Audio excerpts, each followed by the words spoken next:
এক গভীর জঙ্গলে ছিল এক ছোট্ট রাজ্য। সেখানে সবাই মিলে সুখে শান্তিতে থাকত।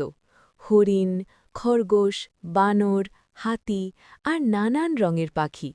জঙ্গলের মাঝখানে ছিল একটা বড় পুরনো গাছ। সবাই একে বলত বন্ধুত্ব গাছ। একদিন ভোরে চড়ুই পাখি চেঁচিয়ে বলল, বন্ধুরা, আজ নদীর পানি খুব কমে গেছে।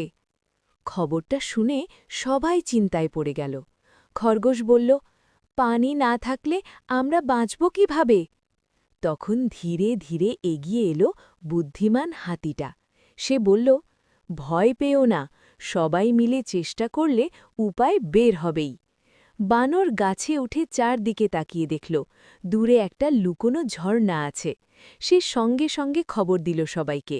হরিণরা দৌড়ে গিয়ে পথ পরিষ্কার করল, পাখিরা আকাশ থেকে দিক দেখালো, আর হাতিটা তার শক্তি দিয়ে ঝর্ণার মুখের পাথর সরিয়ে দিল।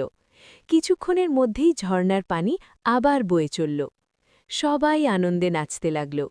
চড়ুই পাখি হেসে বলল, আজ বুঝলাম, একতা থাকলে বিপদও হার মানে।